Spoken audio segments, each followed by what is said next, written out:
Lillah, ala bizikrillah tatma'innul qulub.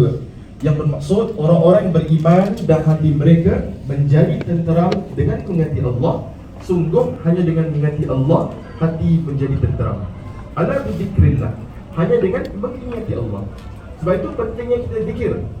Apa maksud zikir agak-agak? Maksud zikir memuji Allah. Apa lagi? Kalau dari segi terminologi bahasanya, dari segi bahasa, zikir ini daripada perkataan zakara, bermaksud kita mengingat. Ingat. Okay? Kalau contoh bahasa Arab kalau tanya hal zakarta, adakah kau ingat? Okay? Jadi zikir ini asal perkataannya adalah bermaksud ingat. Jadi tak kala kita berzikir, tujuannya adalah untuk mengingati siapa? Mengingati Allah Subhanahu wa taala. Itu tujuan zikir. Tapi bagaimana caranya untuk kita mengingati Allah? Macam mana? Melalui zikir, melalui lafaz. Ya, melalui kita menggunakan lidah kita mengucapkan mengingati Allah Subhanahu wa taala. Itu caranya untuk kita mengingati Allah, iaitu zikir. Baik. Kata Allah Subhanahu wa taala, "Ala bi dzikrillah tatma'innul qulub." Hanya dengan mengingati Allah, hanya dengan kita berzikir, melafazkan, memuji Allah Subhanahu wa taala, hati kita menjadi tenteram. Jadi ini adalah jaminan Allah Subhanahu wa taala. Sebab kita ni manusia kan. Ya, saya pasti ibu bapa sekalian lebih banyak berpengalaman daripada saya. Kita menghadapi pelbagai ujian dalam kehidupan ini. Ya. Orang lain tak tahulah apa yang kita hadap. Hanya kita sahaja dan Allah Subhanahu wa taala tahu betapa beratnya ujian kita hadapi. Sebab itu, dalam Al-Quran telah menyediakan banyak sekali panduan agar kita dapat menenangkan hati kita. Kerana tak kala kita menghadapi satu masalah, yang pertama sekali, sebelum kita react dengan pelbagai reaction, contoh kalau kita diuji sesuatu, pasti kita akan marah. Betul tak? Tiba-tiba, ya Allah uji dengan sakit. Sedangkan anak-anak masih kecil, ya, tiba-tiba sakit kanser. Ya, sebagai contoh, arwah ibu saya, ya, Allah uji dengan sakit kanser. Masa tu usia saya baru 19 tahun, 18. Dan adik paling kecil masa tu usia 8 tahun. Ya. Contoh, ya, apabila seorang diuji dengan sakit, dia lihat anak-anaknya tak dapat membesar dan sebagainya. Setengah orang ataupun kebanyakan daripada kita pastinya akan memberontak. Betul? Kenapa Allah uji aku begini? Kenapa? Banyak soalan. Okay? Tapi Allah Ta'ala kasihkan panduan. Dialah yang memberikan ujian dan dialah yang dapat mengangkat ujian daripada kita. Sebab itu Allah berikan panduan bahawa zikir ini penting. Pertama, sebelum kita salahkan Allah, sebelum kita salahkan takdir, sebelum kita memberontak, kita tenangkan hati kita dahulu. Sebab itu apabila diuji dengan satu ujian, kata Allah Subhanahu wa taala, alladzina idza asabathum musibah, dan bagi sesiapa yang ditimpa dengan musibah, kata Allah Subhanahu wa taala, qalu inna lillahi wa inna ilaihi raji'un. Tak kala seorang ditimpa dengan musibah, katakanlah inna lillahi wa inna ilaihi raji'un. Sesungguhnya daripada Allah kita datang dan kepada Allah akan kita kembali. Ya. Sebab itu kadang-kadang masyarakat kita ini salah faham. Orang cakap inna lillahi ni kalau orang meninggal sahaja. Betul ke salah? Salah. Ya. Inna lillahi wa inna ilaihi raji'un bukan saja tak kala kita dengar orang meninggal dunia, tetapi tak kala kita tiba apa saja musibah, sakit, apa lagi mungkin musibah, apa-apa perkara lah yang mungkin tidak senangkan hati kita, kita sebutkan inna lillahi wa inna ilaihi raji'un. Dan kemudian kita berzikir kepada Allah. Kita ucapkan astaghfirullah, hasbunallahu wa ni'mal wakil. Cukup bagiku Allah sebagai wakilku. Cukup bagiku Allah, hasbunallahu wa ni'mal wakil. Kalau kita lihat ya video-video sekarang di Gaza, ya, ada tak kita nampak video di mana masyarakat Islam, umat Islam di sana marah kepada Allah dan salahkan Allah? Ada tak kita nampak? Tak ada. Tak ada. Sebab itu mereka katakan semua hasbunallahu wa ni'mal wakil. Ya, inna lillahi wa inna ilaihi raji'un. Ya, cukup bagiku hanya Allah. Allah yang memberikan kita ujian, musibah. Allah yang akan mengangkat musibah daripada kita. Kalaulah contoh, ya, kita ditimpa musibah, ditimpa ujian lah, bertahun-tahun lamanya. Mungkin masalah dengan pasangan ke, masalah keuangan ke, di tempat kerja ke, apa sahaja cabaran, Bertahun-tahun lamanya Allah uji kita. Okay. Kita doa hari-hari, bertahun-tahun Allah tak kabulkan juga doa aku. Okay. Tidak bermaksud Allah itu tidak mendengar doa kita. Sebab tu kata para ulama, tak kala Allah belum kabulkan doa kita, ada dua kemungkinan. Satu, sama ada mungkin untuk Allah Subhanahu Wa Taala belum masanya untuk Allah kabulkan doa kita. Satu hari Allah akan kabulkan doa kita. Yang kedua, mungkin Allah akan gantikan dengan perkara yang lebih baik. Kalau tak di dunia ini, di akhirat nanti. Sebab itu kata Allah Subhanahu dalam Al-Quran, wa asa an takrahu syai'an wa huwa khairun lakum. Dan kadang-kadang kalau kau rasa perkara itu buruk untuk kamu, kata Allah Taala, untuk aku perkara ini baik untuk kamu. Wa asa an tuhibbu syai'an wa huwa syarrun lakum. Dan kalau kau rasa perkara ini baik untuk kamu, kata Allah Taala, perkara ini buruk untuk kamu, dan sebaliknya. Okey. Jadi itu adalah cara mindset kita tak kala kita menghadapi ujian. Kadang-kadang senang untuk kita lafazkan. Ya, kalau orang di musibah kita kata sabarlah ya. Jangan sabar. Orang kata berat mata memandang, berat bahu memikul. Ya. Kalau kita sabar, orang mungkin tak faham ya apa yang kita hadapi. Baik, itu yang penting, apa sahaja kita tenangkan hati kita dahulu dengan kita berzikir. Sebab itu penting sekali setiap session Ustaz Arun mulakan dengan berzikir supaya kita dapat amalkan dalam kehidupan kita, insya-Allah. Boleh ya? Maaf kalau dah baru permulaan ya, kita belum masuk perbincangan kita. Baik, insya-Allah. Kita masuk dengan berzikir. Pertama sekali kita beristighfar, kita memohon pengampunan daripada Allah Subhanahu Wa Taala. Semoga Allah Taala hapuskan segala dosa kita yang kita lakukan, sama ada yang terang maupun tersembunyi, maupun dosa yang kita lakukan ya secara sengaja ataupun tidak sengaja, insya-Allah. Baik, ikut bersama saya. Astaghfirullahal azim alladzi la ilaha illa huwal hayyul qayyum wa atubu ilaihi. Astaghfirullahal azim الذي لا إله إلا هو الحي القيوم وأتوب إليه. أستغفر الله العظيم الذي لا إله إلا هو الحي القيوم وأتوب إليه. أستغفر الله رب البرايا أستغفر الله من الخطايا أستغفر الله رب البرايا أستغفر الله من الخطايا ربي زدني علما نافعا ووافقني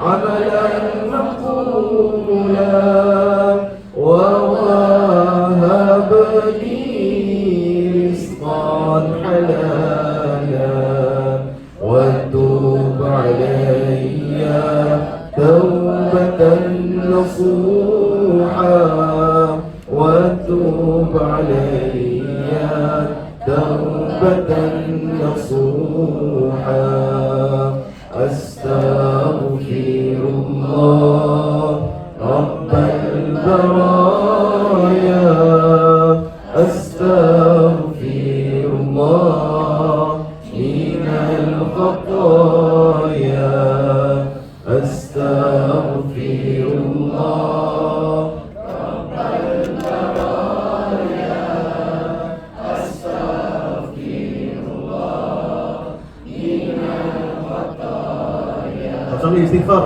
أستغفر الله رب البرايا أستغفر الله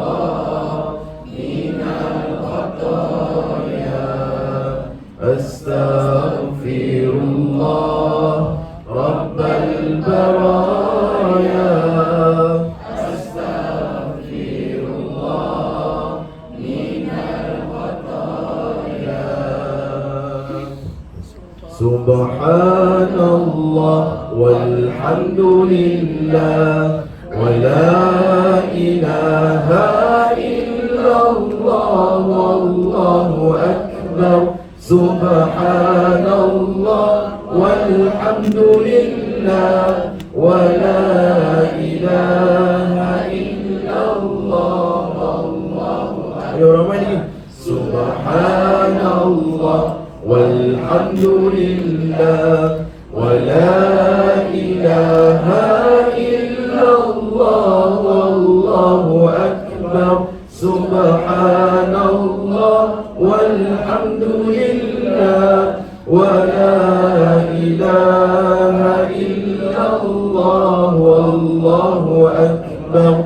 Subhanallah walhamdulillah wa la ilaha illallah wallahu akbar. Subhanallah walhamdulillah wa la ilaha illallah wallahu akbar.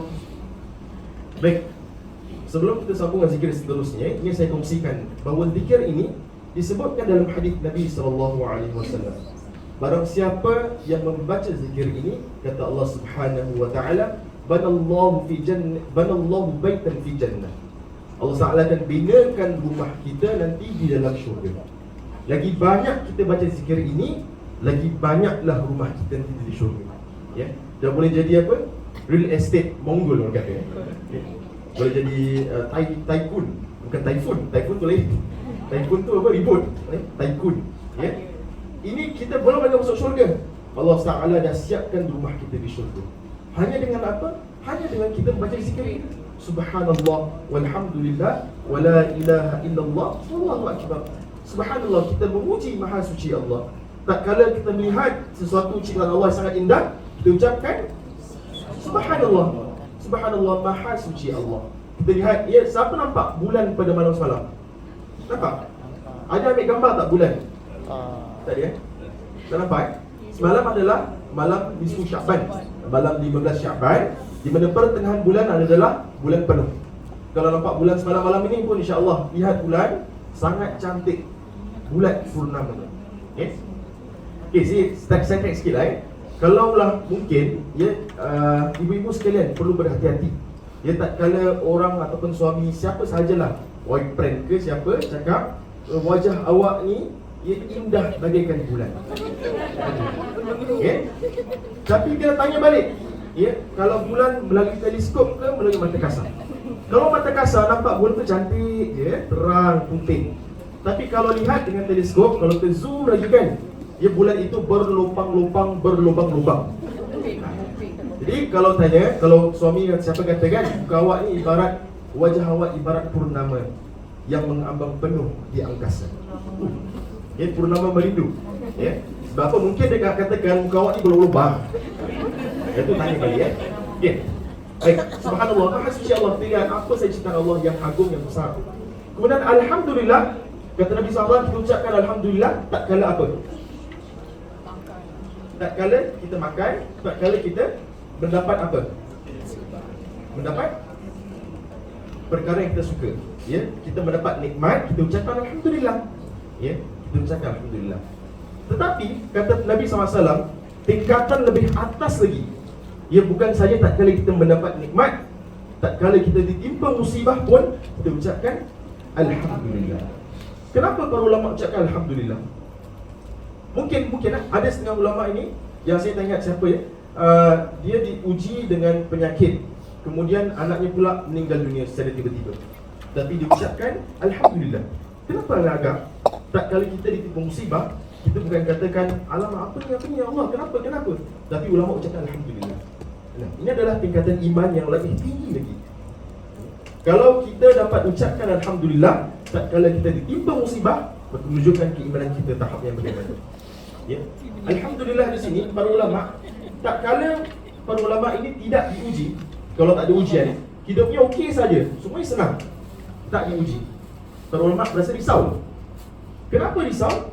Kerana kata Nabi SAW, apa saja musibah ini adalah kaffaratul dzam, adalah penghapus bagi dosa-dosa kita. Segala musibah yang kita lalui adalah penghapus dosa, adalah menunjukkan bahawa Allah ini sayang pada kita. Sebab itu Allah uji kita. Jadi kalau para ulama ditimpa dengan ujian, mereka ucapkan alhamdulillah, ini maksudnya Allah sayang pada aku. Ya? Kerana apa pun Allah Ta'ala katakan dalam Al-Quran, la yukallifullahu nafsan illa wus'aha. Allah tidak akan menimpakan ujian pada seseorang kecuali dengan apa yang dia mampu. Sebab Allah tahulah kita mampu untuk menghadapi ujian tersebut. Sebab itulah Allah berikan kita ujian itu. Sebab itu bermaksud Allah ingin hapuskan dosa kita, bermaksud Allah sayang pada kita. Sebab itu alhamdulillah ini bukan saja apabila kita terima nikmat, tapi tak kala kita diuji, kita cuba untuk mengucapkan syukuran kepada Allah Subhanahu Wa Taala. Bukan perkara yang mudah, sangat susah sekali. Ya? Saya pun pernah menghadapi ini. Tetapi disitulah ujian sebenar, ia untuk melihat tahap keimanan kita. Kemudian la ilaha illallah, ia tiada Tuhan melainkan Allah, Allahu Akbar. La ilaha illallah, kata Nabi SAW, barang siapa akhir hayatnya ucapkan la ilaha illallah, jaminan Nabi SAW, dakhala al-jannah. Sesiapa pada akhir hujung hayatnya ucapkan la ilaha illallah, akan masuk ke dalam syurga. Tidak ada halangan untuk dia masuk ke dalam syurga. Ya. Tetapi kalau kita lihat, kalaulah mungkin kita nak lafazkan la ilaha illallah pada akhir hayat kita, bukan itu berdasarkan hafalan kita, bukan berdasarkan lidah kita, tapi berdasarkan hati kita. Kerana apabila kita menghadapi sakaratul maut, tak kali itulah bayangan syurga ataupun bayangan neraka dibentangkan di hadapan mata kita. Ya. Nak ucapkan la ilaha illallah itu bukan berdasarkan sama ada kita hafal atau tak hafal, tapi berdasarkan tahap keimanan kita. Jadi kita doa kepada Allah agar kita akhir hayat kita dapat ucap la ilaha illallah. Amin, cakap amin. Amin ya rabbal alamin. Semoga insya-Allah kita berikan husnul khatimah dan akhir sekali Allahu akbar. Baik, kesambung insya-Allah Saya tarik sikit. Jangan per 2 jam. Okey, baik.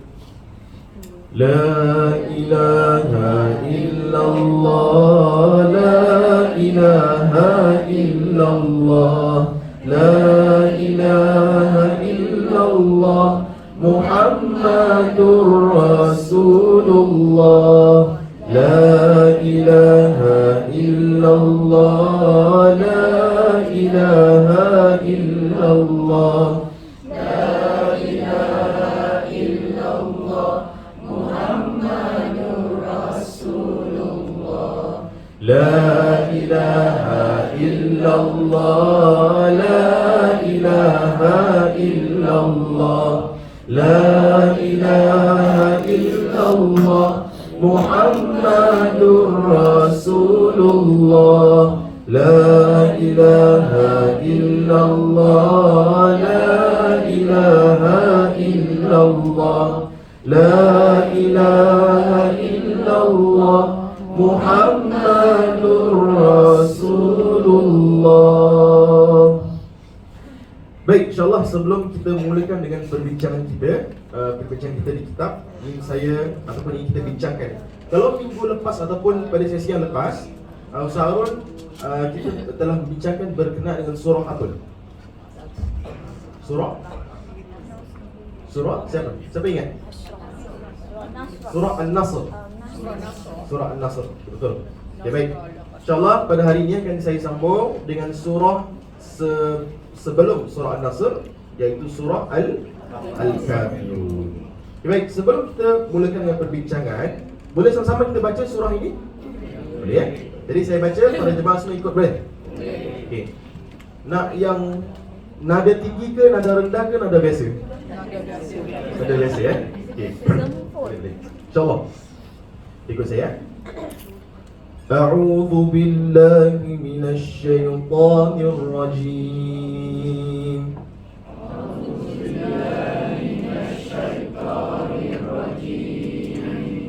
Bismillahirrahmanirrahim.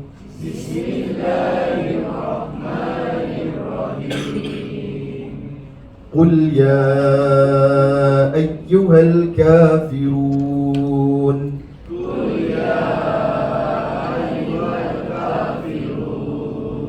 لا أعبد ما تعبدون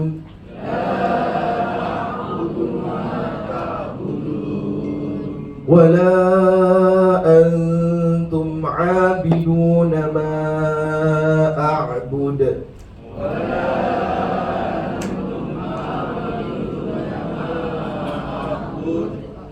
ولا أنا عابد ما عبدتم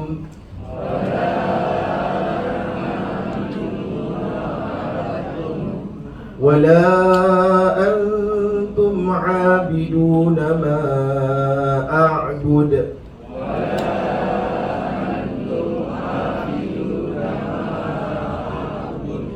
لكم دينكم ولي دين.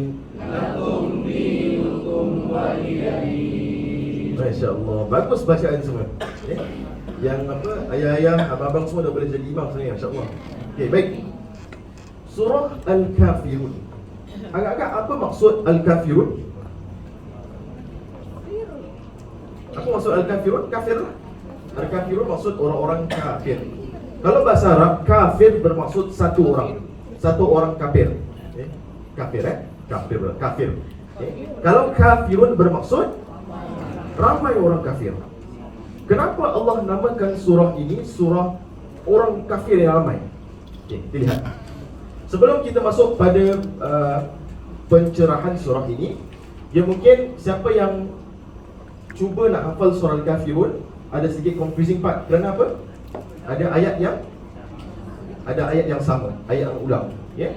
Ayat yang kedua dan ayat yang ke ayat yang ke berapa ni? Ayat yang ketiga dan ayat yang kelima, ya. Ayat yang ketiga dan yang kelima. Kenapa Allah Taala repeat ayat tersebut? Ada itu akan kita bincangkan. Baik. Jadi kalau biasanya, sedangkan imam di masjid pun kadang-kadang confuse, ya. Bila dah masuk la wala antum abiduna ma'bud, kemudian lakum dinukum waliyadin. Okay, itu confuse sikit. Sebab tu kita kena berhati-hati, ya, tak kala kita membaca surah ini. Baik, sebelum saya masuk tentang pengisian surah ini, surah ini ada kena mengena dengan pengharaman minuman arak pada zaman Nabi SAW. Okay, ini orang kata tu fun fact lah. Okay. Pada zaman Nabi SAW, okay, pada awal sekali perkembangan Islam, agak-agak zaman Nabi SAW, arak ini haram atau tak haram? Tak. Siapa tahu tentang kisah ini? Tentang arak ini sebelum pada awal zaman Islam tidak haram. Ya, tidak haram. Okay, baik. Kemudian tak kala seorang sahabat Nabi SAW, dia sedang solat dan membaca surah Al-Kafirun. Okay. Tetapi dalam keadaan mabuk kerana baru minum arak. Okay. Apa dia baca? Qul ya ayyuhal kafirun. Daripada dia baca la a'budu ma ta'budun, dia baca a'budu ma ta'budun. La a'budu ma ta'budun, maksudnya aku tidak menyembah apa yang kamu sembah. Tapi yang dia baca, aku akan menyembah apa yang kamu sembah. Okay, sebab itu dalam keadaan mabuk.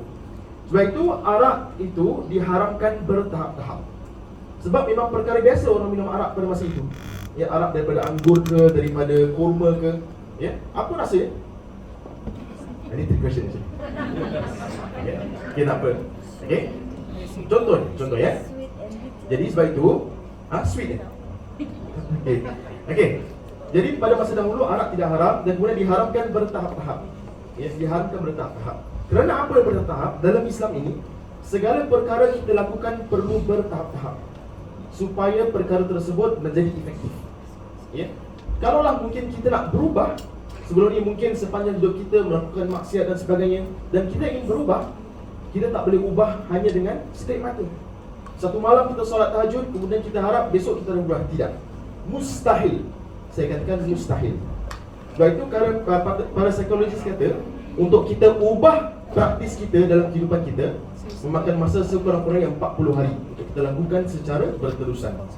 Kalau mungkin kita nak cuba untuk menjaga solat 5 waktu sehari, ya, kalau kita buat dengan istiqamah, baru kita boleh lakukan. Bukan saja kita dah cuba satu hari, sepanjang hidup kita akan terus boleh solat 4 kali sehari atau 5 kali sehari. Mustahil. Ya, mustahil. Kecuali orang-orang yang mungkin dipilih oleh Allah SWT.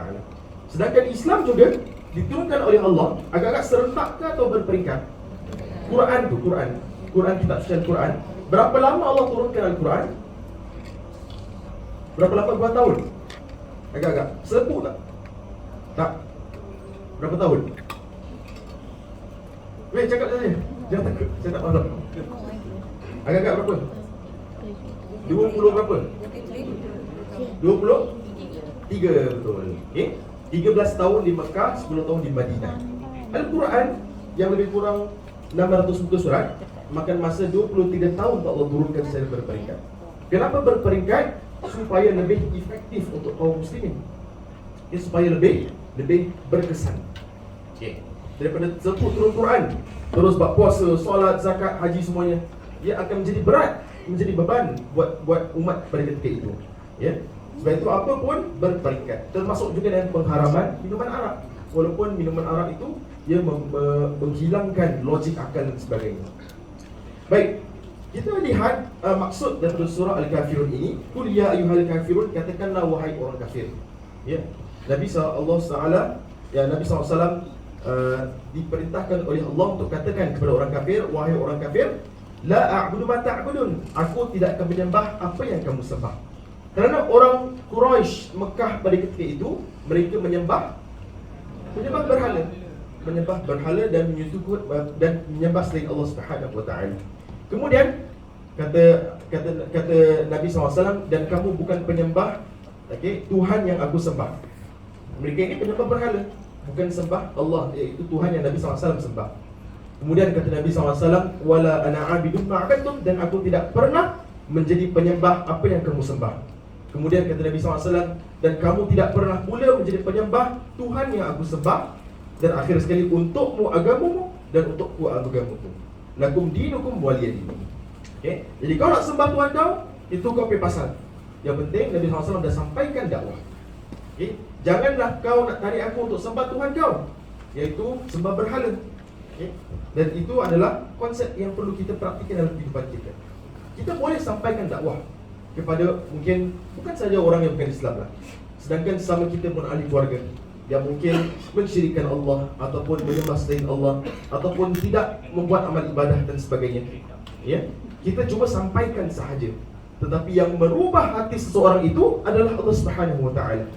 Sedangkan kata Allah Taala, Nabi SAW tidak ada kuasa pun untuk mengubah hati masyarakat Mekah pada ketika itu. Walaupun itu Nabi SAW Nabi yang agung, yang diciptakan oleh Allah Subhanahu wa taala, yang termulia antara nabi-nabi sebelumnya. Tetapi Nabi itu sendiri, Nabi Muhammad SAW, kata Allah, tidak mampu untuk merubah hati seseorang melainkan dengan izin Allah Subhanahu wa taala. Apatah lagi dengan kita. Jadi jangan kita rasa macam kecewa. Ya, alamak ni adik aku ke, kakak aku ke, anak aku ke, memang tak dengar cakap aku. Adakah aku ni salah dan sebagainya? Tidak. Ini kerana Allah belum lagi mengizinkan. Itu kita perlu memberikan perhatian dalam minda kita. Baik. Kita lihat sedikit penerangan berkenaan surah Al-Kafirun. Surah Al-Kafirun adalah surah yang ke-109 dalam Al-Quran. Berapa surah ada dalam Al-Quran? 100? Berapa keseluruhan surah dalam Al-Quran? Ada berapa? 114. Okay. Jadi surah Al-Kafirun adalah surah yang ke-109 mengandungi 6 ayat dan tergolong dalam surah Makkiyah. Apakah maksud dengan surah Makkiyah? Surah ini diturunkan ketika di Makkah sebelum Rasulullah SAW hijrah ke Madinah. Sebenarnya ini sedikit tentang ilmu ulum Quran lah. Kalau kita nak tahu apakah mungkin perbezaan ketara antara surah Makkiyah dan surah Madaniyah atau surah Makkah dan Madinah, kita lihat surah Makkiyah sebelum Nabi SAW hijrah ke Madinah. Surah ini kebiasaannya adalah surah yang pendek, surah-surah pendek. Ya, surah ini adalah surah yang mengajak kepada menyembah Allah Subhanahu wa taala. Tidak ada hukum-hukum. Kalau tentang perintah puasa, perintah solat, perintah haji dan sebagainya, itu semua adalah apabila Nabi SAW telah berhijrah ke Madinah. Okey, kenapa agak-agak? Kenapa surah Makkiyah, surah yang diturunkan di Makkah, surahnya pendek, surahnya mengajak kepada sembah Allah dan tidak ada hukum-hukum yang panjang? Kerana apa? Kerana pada ketika itu belum lagi ramai orang yang memeluk agama Islam. Sebelum kita nak dakwah, untuk tentang solat dan sebagainya, kita perlu tekankan dahulu untuk sembah Allah. Jangan sembah selain Allah.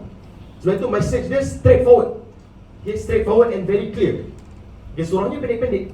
Kalaulah turun surah Al-Baqarah, surah An-Nisa, surah Ali Imran, agak-agak orang-orang masa ketika itu nak ikut tak? Tak. Sebab itu ini adalah hikmah. Ini adalah wisdom. Tak kala kita nak melakukan sesuatu, kita perlu fikir dahulu keadaan orang yang kita nak sampaikan. Okay? Sebab itu kata para ulama, ya, kallimun nas ala hasdi uqulihim. Katakanlah kepada manusia berdasarkan tahap pemikiran mereka. Kalaulah kita nak beri peringatan kepada budak-budak, mungkin anak-anak, dan mungkin kita nak beri peringatan kepada pasangan, kepada mak bapak, adakah kita semua sama lagau saja? Semua? Tak kan? Betul? Tak. Kita ikut peringkat akal mereka, kita ikut peringkat seniority mereka dan sebagainya. Okay? Sebab itu hikmah di sebalik surah-surah pendek ini diturunkan di Mekah kerana ketika itu ramai lagi belum memeluk agama Islam. Jadi mesejnya kena straightforward. Mesejnya mengajak manusia supaya taat, supaya beribadah, supaya sembah kepada Allah Subhanahu Wa Taala. Okay? Boleh faham? Okay. Jadi apakah mungkin surah lain yang surah Makkiyah agak-agak? Surah apa lagi surah Makkiyah? Surah apa yang pendek, yang straightforward? Surah Al-Ikhlas. Very good. Al-Ikhlas. Qul huwallahu ahad. Katakanlah Allah itu satu. Surah itu mengajak untuk menerangkan tentang Allah Subhanahu supaya sembah Allah dan sebagainya. Surah apa lagi? Surah An-Nas. Qul a'udzu birabbin nas, malikin nas, dan seterusnya. Apa lagi? Al-Falaq.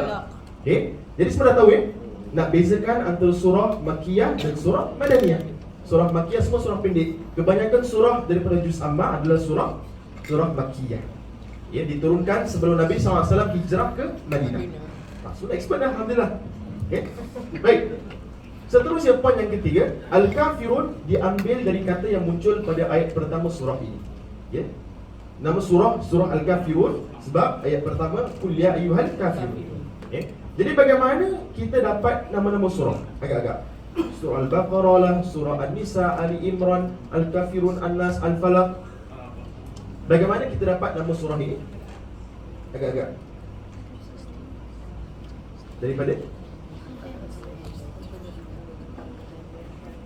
ada setengah nama surah disampaikan langsung oleh Nabi SAW, ataupun semuanya lah, ya. Nabi SAW yang sampaikan. Ya, bacalah surah Al-Kafirun, bacalah surah-surah ini. Okay. Kemudian surah Kafirun bagaimana? Qul ya ayyuhal kafirun. Jadi dari situlah ya para ulama dapat apabila menuliskan Al-Quran, dapat mendapat message yang jelas lah nak namakan surah itu surah apa. Okay. Kemudian kita lihat pada masa penyebaran Islam Madinah, orang Quraisy ini menentang Rasul sallallahu alaihi wasallam. Rasulullah ini dilempar batu, dilempar najis, apa saja semuanya dilempar kepada Nabi sallallahu alaihi wasallam ketika Nabi berdakwah di Makkah. Okay. Kemudian orang-orang kafir ini tidak henti-henti mencari cara untuk menghentikan ancaman Islam. Ya, kerana mereka takut Islam ini berkembang semakin laju. Kenapa Islam berkembang semakin laju di Mekah? Adalah kerana Islam ini tidak melihat perbezaan antara manusia. Dia kata Nabi SAW, ya, tidak ada beza sesama kita illa atqakum, kecuali ketakwaan kita. Dan tetapi orang-orang Quraisy pada ketika itu, mereka ini orang perempuan, ya, anak perempuan mereka tanam hidup-hidup. Anak perempuan ditanam hidup-hidup. Apalagi mereka ini zina berleluasa. Mereka ini ya tidak menghormati sesama manusia. Bukan saja menyembah berhala, mereka ini membuat perkara-perkara yang sangat dahsyat. Mereka menghukum, menyiksa orang, ya, dan sebagainya. Okay? Jadi sebab itu Islam ini menjadi agama yang menarik perhatian, khususnya untuk masyarakat yang ditindas. Masyarakat ditindas di Mekah pada ketika itu sangat tertarik dengan Islam, kerana Islam tidak melihat perbezaan secara fizikal kita, ya, tapi Islam melihat pada hati kita. Jadi sebab itu orang kafir Quraisy mereka merasa terancam. Mereka lakukan apa saja. Mereka campak batu, mereka siksa Nabi, tetapi tidak langsung yang dihirau oleh Nabi SAW. Jadi apa yang mereka nak lakukan? caranya adalah mereka berusaha, ada mencadangkan Rasulullah SAW, mereka menawarkan kalau Rasulullah SAW memuja Tuhan mereka, memuja berhala, okay, maka mereka pun akan memuja Allah Subhanahu Wa Taala. Sebab itu, lakum dinukum waliyadin, bagi kamu agama kamu, bagiku agamaku. Sebab orang-orang kafir Quraisy ni kata, kau sembahlah Tuhan kita, nanti kita sembah Tuhan kau. Kira fair lah. Okay. Sebab itu turunnya ayat lakum dinukum waliyadin. Okay. Kemudian diturunnya surah ini adalah untuk menjawab, okay, tentang hal itu. Kemudian last kali sebelum kita masuk pada lesson kita adalah diriwayatkan dalam hadis bahawa kaum Quraisy ini mempengaruhi Nabi SAW dengan tawarkan harta kekayaan yang banyak. Ya. Mereka katakan, wahai Rasulullah, wahai Muhammad, aku boleh buat kau orang yang paling kaya dalam dunia ini. Kau janganlah hentik-hentik, jangan kau ancam Tuhan kita. Aku buat kau orang paling kaya. Aku buat kau bilioner. Agak-agak kalau manusia, kalau kita lah diuji, agak-agak kita akan terikut tak? Saya rasa akan mudah terikut. Bayangkan, ya, daripada kita dilempar batu, daripada kita disiksa, akhirnya kita diangkat, kita diberikan harta yang banyak. Pastinya manusia kita yang banyak kekurangan, kita akan terikut sahaja, mudah terikut. Tetapi Nabi SAW menolak dengan secara jelasnya sekali. Mereka kan juga katakan, kau boleh nikah mana-mana saja perempuan yang kau nak, ambil saja, pick and choose. Agak-agak kalau ayah-ayah sini suka tak? Yang senyap ni mungkin isteri ikut sekali. Nanti isteri ada sekali kan? Oh tak dia? Patutlah ketawa. Baik. Kemudian sampailah tawaran itu pada Nabi SAW. Jadi kami dan Rasulullah SAW menjawab, aku akan menunggu wahyu daripada Tuhan. Menunggu wahyu daripada Allah Subhanahu Wa Taala. Maka turunlah surah ini sebagai perintah untuk menolak tawaran orang-orang kafir itu.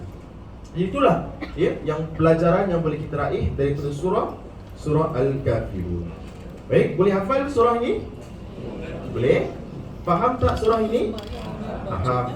Baik, itu insya-Allah untuk kita lebih menghayati suatu surah adalah dengan kita menghafal, bukan saja menghafal, tapi kita memahami tafsir, memahami sebab di sebalik surah tersebut. Baik. Okey, nampaknya kita dah kena masuk, ya, pelajaran kita. Boleh? Boleh, ya? Baik.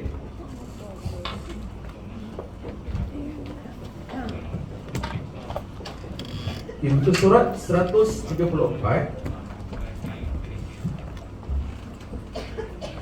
bab yang ke-23, ajaran Nabi supaya menjaga adab dalam peperangan. Bila bab saya pula bab perang, yang berat ni. Okay, semua sedia, InsyaAllah. Okay. Tolong Syekh Hamdan. Ya Allah, hingga dalam berperang juga ada adabnya yang diajar oleh baginda sallallahu alaihi wasallam. Perhatikan hadis yang berikut ini. Berperanglah dengan nama Allah untuk jalan Allah. Perangilah mereka yang kufur kepada Allah. Berperanglah dan jangan melampau, jangan berkhianat, jangan merosakkan mayat yang terbunuh dalam peperangan, jangan membunuh kanak-kanak. Dalam hadis yang lain pula, janganlah kamu membunuh orang tua yang telah uzur, jangan membunuh anak-anak kecil dan wanita, janganlah melampau, kumpulkan harta peperangan, buatlah kebaikan, berlaku ihsanlah. Sesungguhnya Allah mencintai orang-orang yang berbuat ihsan.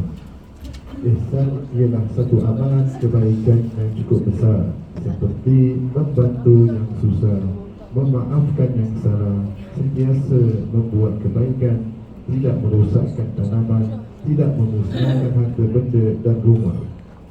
Adalah salah jika ada orang Islam yang mengaku berjihad tetapi berperangai jahat, tidak beradab dan tidak bertimbang rasa. Ini jelas dari keterangan hadis tadi. Maka jihad yang sebenarnya ialah dengan menjaga akhlak dan adab-adab dalam peperangan, sebagaimana yang ditunjukkan dan diajar oleh Nabi kita sallallahu alaihi wasallam. Hari ini undang-undang antarabangsa telah diletakkan dalam menangani isu kekejaman dalam peperangan. Tapi Islam telah lama meletakkan adab-adab penting dalam peperangan.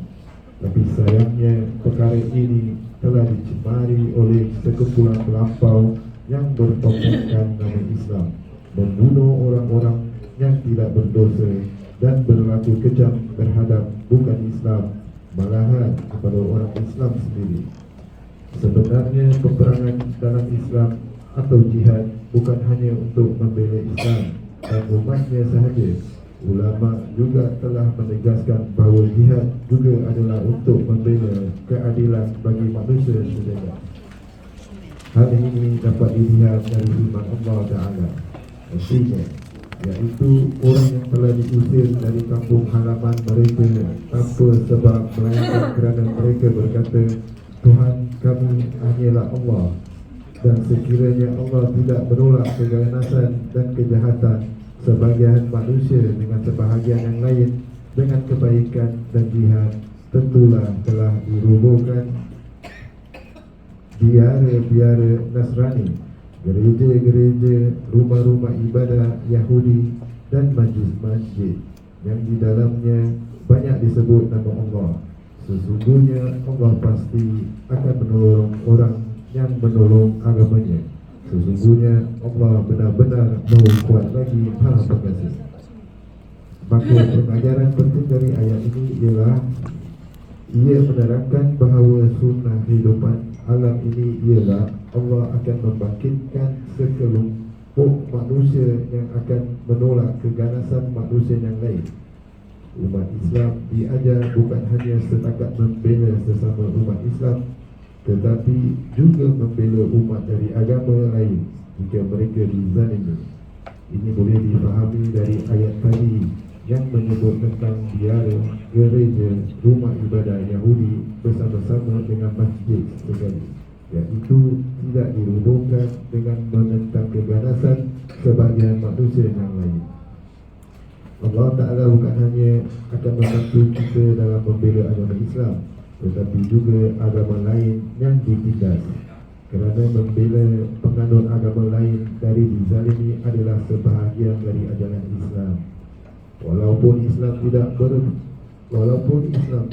sependapat dengan akidah agama lain, tetapi Islam menghormati kehidupan beragama.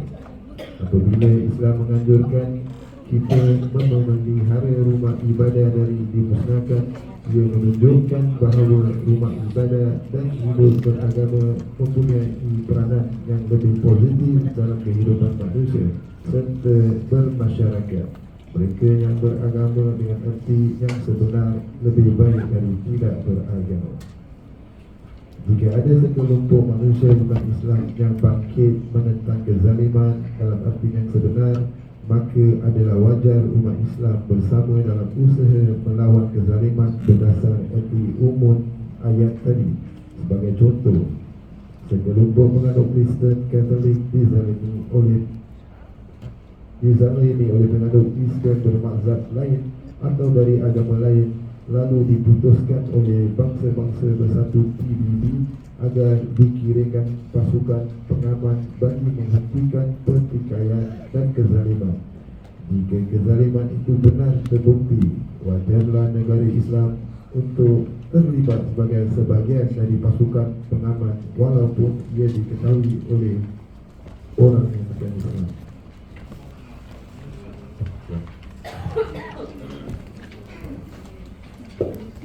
Okay, baik. InsyaAllah sebelum kita sambung,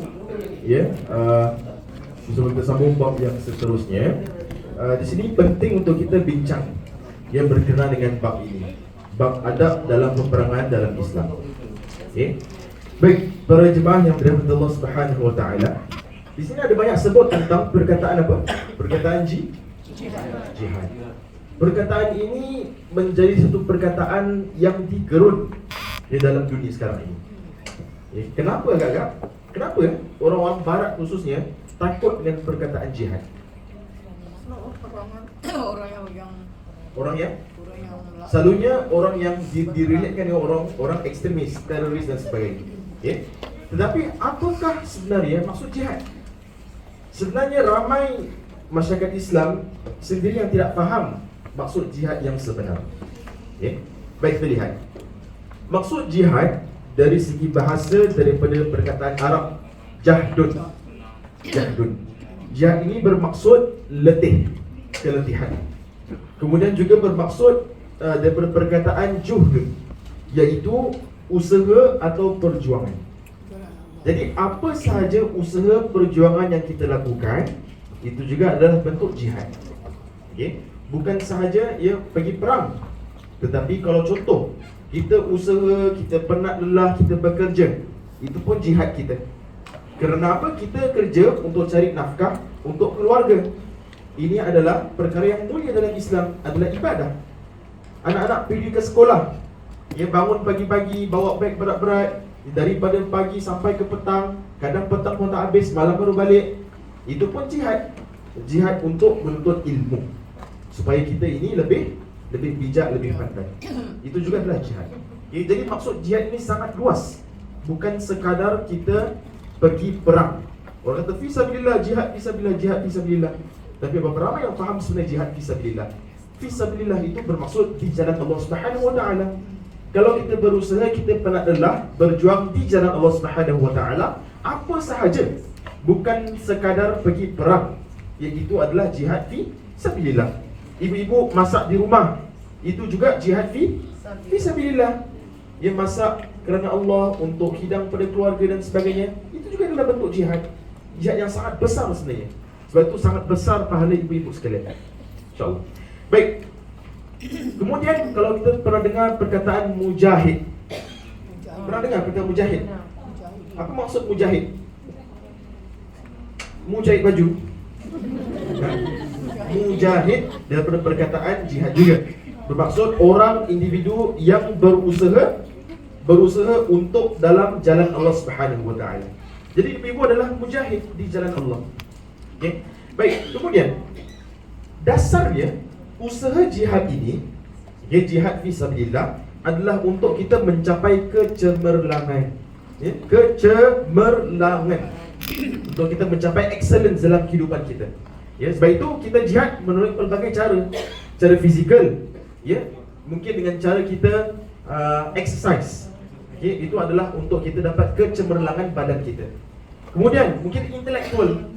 Kita pergi ke sekolah, pergi belajar, datang ke kelas NBL, tanya soalan Ustaz Arun, bukan tanya soalan Ustaz Aziz. Itu adalah intelektual. Jihad juga. Kemudian jihad dari segi keuangan, kita pergi bekerja mencari rezeki dan sebagainya, jihad rohani dan juga jihad moral. Jadi jihad ini secara keseluruhannya adalah usaha untuk bukan saja memerangi kejahatan, tetapi untuk memperjuangkan kebenaran. Baik. Kita masuk dahulu berkenaan dengan sedikit pencerahan daripada apa yang telah kita bacakan. Kalau nak rangkumkan, kita boleh rangkumkan kepada 6 perkara. Seluruh apa yang dibacakan oleh Ustaz Hamdan kita tadi. Yang pertama adalah adab dan etika dalam berperang dalam Islam. Walaupun perang itu dibenarkan, tetapi itu bukanlah matlamat utama dalam kita menyelesaikan masalah. Sebab mungkin kalau kita lihat masyarakat kita sekarang ini, kadar perceraian sangat tinggi dalam masyarakat Melayu Islam di Singapura. Yang lebih tinggi lagi, yang makin meningkat, khususnya adalah golongan yang berusia. Makin tinggi kadar perceraian. Sebab tu mungkin barangkali kita rasa solusinya adalah cerai je. Tetapi bukan bermaksud cerai itu tidak boleh. Kadang-kadang memang perlukan perceraian setelah kita usaha. Saya pun tak boleh cakap banyak sebab saya pun belum pernah menikah, tapi berdasarkan apa pengalaman yang saya lihat. Jadi bukan sekadar perang saja. Sikit-sikit perang. Perang makin tinggi, capak barang dan sebagainya. Saya pernah lihat, pernah ada satu pakcik jumpa saya. Ustaz, ini saya halau saya Ustaz. Macam mana ni Ustaz? Oh ya Allah, saya pun tak tahu macam cakap. Nak kata lawan balik tak boleh. Nak kata sabar pun saya tak tahu perasaan macam mana. Jadi saya kata, Cik sabar je lah. Itu saja yang boleh saya katakan. Baik. Jadi pertama, berperang itu bukanlah kita boleh ambil sewenang-wenangnya. Walaupun akhirnya walaupun telah kita berusaha, akhirnya jadi peperangan, ada adab tertentu. Ada adab dia. Apa yang disebut di sini dalam surat 134, dalam hadis yang lain sebut kalau dalam perang itu tak boleh bunuh siapa? Jangan kamu membunuh orang tua yang telah uzur. Jangan bunuh anak-anak kecil, jangan bunuh wanita, jangan melampau. Kalau contoh sudah bunuh, okey, Israel. Kalau sudah bunuh, dah mati, jangan kau nak cincang-cincang lagi badan dia. Itu dah melanggar adab peperangan dalam Islam. Okey. Walaupun sudah mati, walaupun sudah dibunuh. Kemudian janganlah kau sibuk nak kumpulkan harta peperangan. Sebab biasanya orang pergi perang akan membawa macam-macam. Okey, membawa perisai dan sebagainya. Itu adalah benda yang sangat berharga zaman dahulu. Okey. Jadi bila ada perang semua terus ambil daripada barang-barang dan sebagainya. Kata Nabi SAW, jangan. Okey, buatlah kebaikan dan berlaku ihsan walaupun dalam peperangan. Baik, kita lihat dalam adab peperangan ini, ada lagi apa lagi perinciannya adalah kita perlu menghindari kekejaman yang tidak perlu dan sebagainya. Baik, yang kedua, poin yang kedua. Yang pertama tadi adalah adab dan etika dalam berperang dalam Islam. Okey. Kemudian pengajaran yang kedua yang boleh kita raih adalah hadis tentang berperang atas nama Allah. Jadi disebutkan, okey, matlamat peperangan jihad fisabilillah, perang itu dengan tujuan mempertahankan agama dan kebenaran, tetapi dengan batasan yang jelas. Jadi maksud kita perlu perang, maksudnya orang yang pergi perang itu penuh keadilan tanpa merugikan pihak yang tidak bersalah. Orang tua, anak-anak, wanita semua tak bersalah. Even pokok-pokok pun, ya, kata Nabi SAW, jangan kau rosakkan. Jangan, apa lagi adab peperangan, jangan rosakkan tempat penyembahan agama lain. Ya, contoh, ada church ke apa saja, jangan kamu musnahkan. Jangan kacau pun. Sebab itu tidak kena mengena dengan peperangan, tidak ada kena mengena dengan tujuan mempertahankan agama dan juga mempertahankan kebenaran, menegakkan kebenaran. Okay? Jadi sebab itu poin yang kedua tentang apabila berperang dengan nama Allah adalah untuk menegakkan keadilan dan juga untuk mempertahankan agama. Okey. Kalau kita lihat zaman sekarang ini, tiba-tiba semua ni sekarang, kalau orang katakan aku perang kerana jihad mempertahankan agama, adakah jihad konsep pada zaman sekarang ini sama dengan apa yang berlaku pada zaman Nabi SAW? Tak sama. Siapa kata sama? Tak boleh naikkan tangan, Okey. Siapa kata tak sama? Perang jihad zaman sekarang ini tidak sama dengan jihad Nabi SAW. Tidak sama. Betul, tidak sama. Tidak ada lagi. Kerana apa? Kerana jihad ini adalah untuk menegakkan keadilan. Itu satu. Dan juga untuk yang paling penting sekali adalah mempertahankan agama Islam. Agama Islam itu diancam. Sebab itu orang yang bangkit, yang melawan pihak musuh. Okey. Kemudian kita cuba lihat. Kalau gitu, perang-perang yang ada sekarang ini, negara Islam dan sebagainya, perang antara orang Islam dan juga orang bukan Islam, jadi itu apa namanya kalau bukan jihad? Bukan sapi. Itu bukan jihad sebenar. Ya, itu adalah semuanya politikal kebanyakannya. Walaupun mungkin ada yang dengan alasan mempertahankan agama, tetapi adakah dia ikut ada-ada dalam peperangan Islam? Tidak. Ya, semuanya bunuh. Jangan cakap orang bukan Islam, orang Islam pun bunuh sekali. Itu yang berlaku di dunia sekarang ini. Kalau tidak dulu, ya kita lihat ISIS dan sebagainya, ini tak cakap apa. Takut minggu depan saya tak ada lagi. Ini contoh-contoh. Ya. Agak-agak kalau orang katakan mereka ini buat jihad, tetapi bukan saja orang Islam, orang bukan Islam, bukan saja bukan orang bukan Islam, orang Islam juga mereka bunuh. Kemudian mereka bunuh sesiapa sahaja, mereka hancurkan church, hancurkan temple dan sebagainya. Itu saja sudah melanggar adab dalam peperangan. Jadi sebab itu kita tidak boleh menganggap perang itu sebagai perang jihad lagi. Okay. Bagaimana pula kita tak nak sebut pada zaman sekarang ini, wallahualam bisawab. Itu tanya pada Ustaz Arun. Okay. Kemudian yang ketiga adalah jihad untuk keadilan yang menyeluruh. Okay. Konsep jihad dalam Islam tidak terbatas pada pembelaan umat Islam sahaja. Okay. Sebab itu, kalaulah mungkin sesuatu perkara itu mengancam keselamatan dan kesejahteraan umat selain Islam, maka konsep jihad juga apply buat umat Islam. Okay? Contoh kita lihat ya, dulu ada perang salib, perang sesama Kristian dan sebagainya. Mereka ini walaupun agama sama Kristian, sama juga lain-lain mazhab. Sama macam Islam kita ada mazhab-mazhab lain, yang umat Kristian pun ada banyak mazhab-mazhab mereka. Mereka lagi banyak berpecah. Ya. Pada zaman dulu ada banyak perang salib antara sesama mereka. Orang kata apa? Cold War ataupun perang perang sama mereka lah. Okay. Jadi seandainya kita lihat, okay, ada segelompok ataupun sekumpulan manusia beragama lain yang ditindas, yang tidak diberikan keadilan, maka jihad juga kita perlu untuk mereka. Itu zaman dulu. Okay. Kemudian yang keempat adalah perlindungan terhadap agama lain yang dizalimi. Itu telah saya kongsikanlah. Iaitu menunjukkan keihsanan Islam. Sifat ihsannya, belas kasihannya Islam bukan saja untuk orang yang seagama dengan kita, bahkan dengan orang yang berlainan agama dengan kita. Kemudian yang kelima adalah kita menghormati perbezaan dalam kita punya keimanan, perbezaan sembahan Tuhan dan sebagainya. Kita perlu yakin, okay, kita memiliki keyakinan bahawa kita ini memang tak sama dengan agama lain. Sebab tu dari surah Al-Kafirun, lakum dinukum waliyadin. Orang kafir itu agama kamu sembahlah apa kau nak sembah. Aku agama aku sembah apa aku nak sembah. Yang sembah Allah Subhanahu Wa Taala.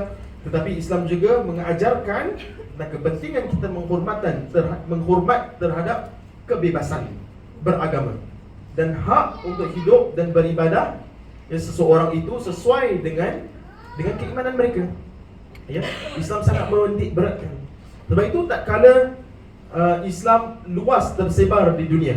Ya, setelah wafat Nabi SAW, melalui zaman Khulafa Rashidin, kemudian melalui zaman Umayyah, Abbasiyah dan sebagainya, umat yang selain Islam pun mereka tetap dapat melaksanakan ibadah mereka.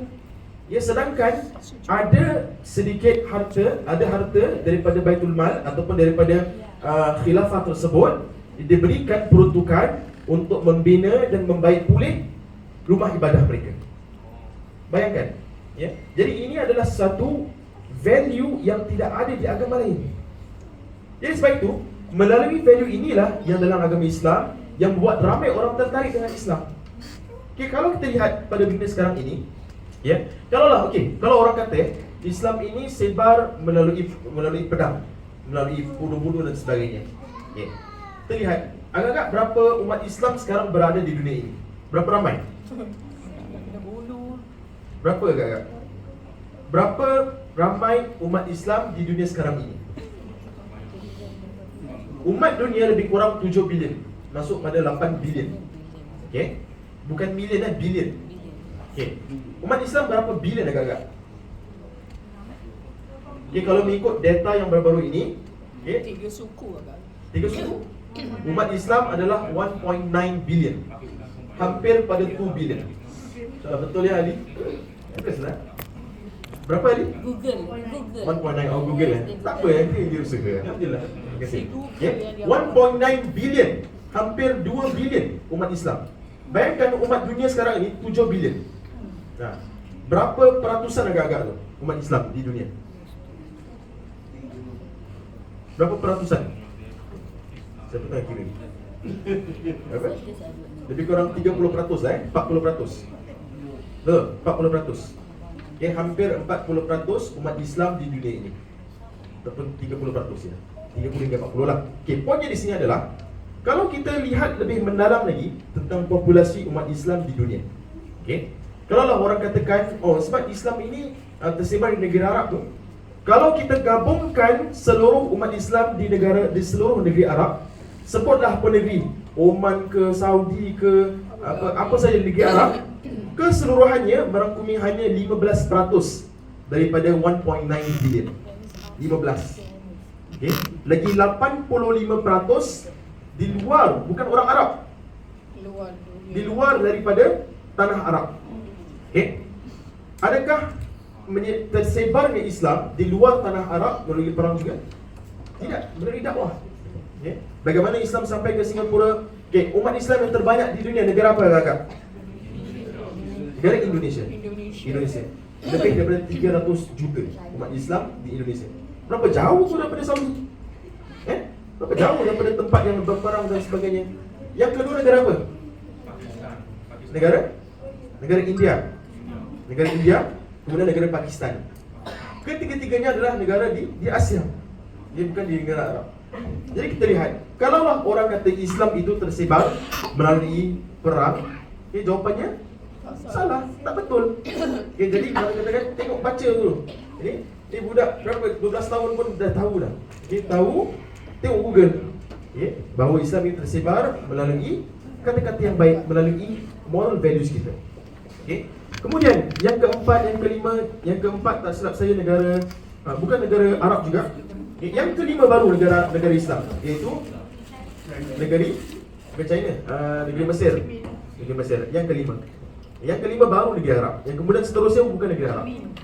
Jadi poinnya di sini adalah, walaupun jihad itu yang setengah orang anggap bahawa jihad ini ganas, yang buat Islam ini tersebar melalui pedang, adalah salah. Sebab itu Islam ini sangat menghormati kebebasan manusia walaupun berlainan agama. Yang keenam adalah kita melawan penindasan dan kezaliman. Jadi Islam mementingkan kita melawan apa saja penindasan dan kezaliman, baik terhadap Islam maupun penganut agama lain. Ia menunjukkan komitmen Islam terhadap nilai keadilan, nilai perdamaian, nilai perlindungan terhadap hak asasi manusia secara universal. Jadi itulah sedikit sebanyak yang boleh kita raih manfaat daripada bab tadi. Kemudian kita masuk lagi. Kita agak-agak faham tak masuk jihad? Dah faham masuk jihad? Ya, dah? Boleh? Nak pergi jihad tak? Tak nak? Nak, jihad. Tapi jihad ialah pergi kerja, pergi sekolah. Bukan jihad pergi perang, bukan. Jihad ini, tadi kita lihat jihad ini pelbagai. Baik, kemudian kita lihat pula pada peringkat jihad. Pertama, peringkat jihad, kita melawan ataupun kita struggle di jalan Allah Subhanahu Wa Taala. Yang paling besar kata Nabi sallallahu alaihi wasallam, jihadun nafs. Kita jihad diri kita sendiri. Kita melawan hawa nafsu kita, kita bukan perangi orang lain, kita perangi hawa nafsu kita. Itu adalah jihad kita yang terbesar, yang paling susah sekali. Kita nak lawan hawa nafsu kita sendiri, bukan nak lawan orang agama lain tau.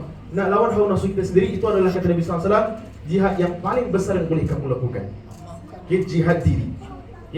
Kemudian bagaimana kita meningkatkan moral kita, meningkatkan amal kita dan sebagainya. Itu adalah peperangan sangat besar dalam jiwa kita. Agak-agak senang tak nak lawan hawa nafsu? Senang tak? Susah. Apa saja hawa nafsu, bukan saja perkara yang datangkan dosa, tapi perkara yang mungkin tidak datangkan manfaat. Kalau lah contoh tentang rokok. Saya tak nak cakap lah tentang hukum rokok haram ke, makruh ke apa dan sebagainya. Itu adalah khilaf antara ulama. Fine. Tentang rokok, agak-agak kalau orang yang mungkin dah 50 tahun isap rokok sepanjang hidupnya daripada kecil, kalau nak berhenti rokok agak boleh immediate tak terus berhenti? Tak boleh. Susah kan? Susah tak? Siapa yang susah tu memang disap. Kenapa? Yang penting poinnya adalah susah. Memang bukan senang. Saya pun pernah, bukan saya pernah hisap rokok, tapi alhamdulillah saya tak pernah lah. Saya pernah melihatlah beberapa orang yang cuba untuk berhenti, tak boleh berhenti, sampaikan sakit. Sepanjang hisap rokok tak ada penyakit. Bila dah cuba nak berhenti rokok, baru datang macam-macam penyakit. Sampaikan terpaksa hisap rokok balik, kemudian terus baik. Tak tahulah macam mana boleh berfungsi macam itu. Agaknya memang dah serasi sangat lah dia punya paru-paru dengan asap rokok. Memang tak hisap terus sakit. Dah terlalu addicted, dah terlalu ketagih. Sebab itu sangat susah Itu baru nak berhenti rokok. Itu belum lagi benda-benda lain. Belum termasuk kita nak lawan hasad dengki dalam hati. Belum termasuk kita nak melawan kita daripada mengata orang. Itu semua perkara yang sangat susah. Dia kalau lagi-lagi dah jumpa members kat kedai kopi kan, Jah kau tahu tak Jah? Dia kalau dah mula kau tahu tak, itu dah habis lah. Dah jauh nanti berbual. Itu bahaya tu. Bahaya bahaya.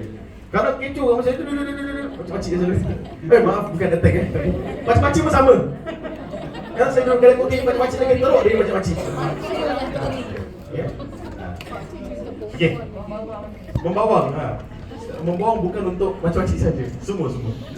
Kadang saya pun terlibat sekali ya. Jadi sebab itu bila cerita dah show kan, okey. Sampaikan apa?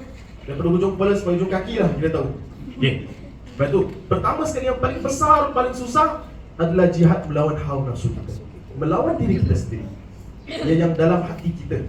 Sebab dalam hati kita ini kita tak nampak sifat keburukan dalam hati kita. Boleh nampak tak? Titik hitam ke apa tak ada kan? Tak nampak. Orang yang nampak ia berdasarkan bagaimana pembawaan kita. Kita sendiri tak nampak tapi orang lain nampak kita. Nah, jadi di situlah kita cuba untuk berubah dan sebagainya. Okey, kemudian yang kedua, ni jihad yang susah juga. Kata para ulama, jihad bil lisan. Jihad melalui lisan ataupun lidah. Okey, jihad melalui lidah adalah kita usaha menyampaikan kebenaran, memberi nasihat dan menegakkan adilan melalui kata-kata yang baik. Okey, kita memberikan peringatan. Kita kalau contoh kita lihat ya orang melakukan kemungkaran, melakukan dosa dalam perkara maksiat, kita cuba untuk berikan nasihat. Itu adalah jihad lisan kita kepada dia. Jihad kita. Itu adalah perkara yang mulia. Sebab itu kata Nabi sallallahu alaihi wasallam dalam sebuah hadis sahih, man ra'a minkum munkaran falyughayyirhu bi yadihi. Barang siapa yang melihat satu kemungkaran, maka cuba ubahlah dengan tangan kamu. Ubah dengan tangan bermaksud bukan sepak dia, bukan. Ubah tangan kita take action. Okey, kalau boleh sepak-sepaklah. Okey, kalau perlulah. Kadang-kadang memang perlu sepak pun. Okey, alhamdulillah saya membesar pun dengan sepakan dan juga dengan sebatan. Dan itu telah, alhamdulillah saya bersyukurlah, itu yang telah membina siapa saya sekarang ini, alhamdulillah. Tapi zaman sekarang susah lagi disepak, lagi disebat, lagi degil. Betul? Polis kau. Sekarang jadi polis kes. Anak-anak pun boleh sampai report polis. Nah, jadi sekarang ini zaman dah berubah. Kita perlu faham zaman berubah. Dengan beredar zaman, cara kita pun perlu berubah. Tak boleh ikut cara kita dulu. Tak boleh. Dah lain dah. Walaupun saya baru 20-an, yang saya membesar gitulah melalui sebatan. Tapi bila saya disebat itu, saya diberitahu apa yang awak buat tu salah. Apa yang saya buat tu salah. Jadi kita terfaham kenapa kita dihukum. Bukan sekadar hukum membuta. Perlu memberikan tujuan kita menghukum ataupun sebat dan sebagainya adalah untuk disiplin, supaya berubah, supaya menjadi lebih baik, bukan mendera. Sebab itu kita lihat, kalau dalam perang pun tak boleh melampau, apalagi dalam ingin mendidik anak-anak. Tak boleh melampau. Bukan mendera tetapi membimbing, mendidik. Faham? Baik. Sebelum kita lari lagi jauh, saya sambung hadisnya. Kemudian, pertama kita ubah dengan kata Nabi SAW, kalau kita nampak mungkar, kita ubah dengan tangan kita. Fa in lam yastati' fa bilisan. Kalau tak mampu ubah dengan tangan, maka ubah dengan lidah kamu. Lidah, bagaimana nak ubah dengan lidah? Berikan nasihat, berikan kata-kata yang baik, berikan perangsang dan sebagainya. Ini adalah dengan lidah. Wa in lam yastati' fa biqalbihi. Kalau tak mampu dengan tangan, tak mampu dengan lisan, dia cuba ubah dengan hati. Ubah dengan hati itu maksud apa? Kita doa. Wa dzalika adhaful iman. Dan itulah yang paling rendah sekali boleh kamu lakukan. Kalau tak boleh ubah dengan tangan, kalau tak boleh kasih nasihat pun tak jalan, kita hanya boleh berdoa. Sebab itu ibu-ibu jangan pernah putus harapan dengan doa. Kerana tidak ada hijab seorang ibu dengan Allah Subhanahu wa taala. Tidak ada hijab doa ibu dan Allah Subhanahu wa taala. Allah pasti akan kabulkan doa ibu khususnya. Ayah pun jugalah Allah akan kabulkan doa. Sebab itu kalaulah mungkin nak didik anak tu susah, saya pun tak boleh cakap banyak sebab saya pun belum ada anak. Tapi sekadar panduan yang diajarkan oleh Baginda Rasul sallallahu alaihi wasallam. Kalau nak degil sangat, pukul pun tak jalan, nasihat pun tak jalan, kita doa. Kita doa walaupun mungkin sekarang ini belum berubah. Mungkin insya-Allah apabila sudah meningkat dewasa akan menjadi orang yang lebih baik. Sebab berdasarkan pengalaman saya sepanjang bekerja di masjid, alhamdulillah, kerana kita lihat budak-budak yang primary, secondary school, ataupun tertiary level memang semua banyak degil-degil. Lagi zaman sekarang. Lagi dimarah, lagi degil, lagi melawan. Tetapi apabila mereka semakin meningkat dewasa, umur dah 20-an, 30-an, mereka dah berubah. Sebab pada usia itulah tanggungjawab mula untuk datang. Dah fikir nak kahwin, dah fikir nak kerja, dah fikir nak dapat nafkah, rezeki dan sebagainya. Sebab itu ramai yang saya nampak orang berubah apabila sudah ada anak. Yang ada baru-baru ni saya jumpa seorang sahabat ini, dia tattoo penuh satu badan. Penuh. Tiba-tiba dia kontak saya melalui Facebook, kata nak jumpa, nak minta nasihat. Saya jumpa. Saya pun seram juga tengok. So dulu tengok muka bersih, sekarang tengok muka dah penuh dengan tattoo. Tapi kita jumpa berbual, dan dia katakan tentang hidupnya, masa dah lama tak jumpa, ni kawan lama. Macam-macam lah dia dah melalui keluar masuk dan sebagainya, sampailah dah ada anak. Jadi bila dah ada anak, dia kata dengan saya, boleh tak tolong aku nak berubah? Sebab apa? Aku tak nak nanti anakku jadi macam aku. Itu pada usia yang sudah semakin lanjut. Jadi kalau mungkin nak berubah, ada usaha, alhamdulillah ada banyak kelas. Kita ada gang start, kita ada hijrah, promote. Macam-macam promote, macam program kita ada. Untuk berubah. Baik. Sebelum kita melalut lagi jauh. Kita sambung. Baik. Jadi pertama kita ubah dengan tangan kita. Kita cuba take action. Nombor dua, kita ubah dengan lisan kita, dengan lidah, dengan nasihat. Yang ketiga adalah dengan berdoa, dengan hati kita. Baik. Itu adalah jihad bil lisan. Yang ketiga adalah jihad bil mal. Kita jihad di jalan Allah Subhanahu wa taala melalui harta kita. Bagaimana kita jihad melalui harta? Zakat. Apa lagi yang boleh kita lakukan jihad dengan harta?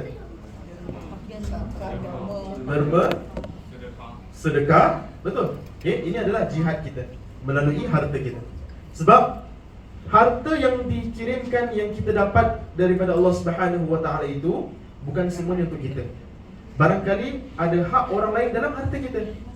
Sebab itu kita dianjurkan, kita wajib, bukan dianjurkan, kita diwajibkan untuk membayar zakat. Kita ada zakat harta, zakat fitrah dan sebagainya. Zakat harta berapa persen daripada harta kita? 2.5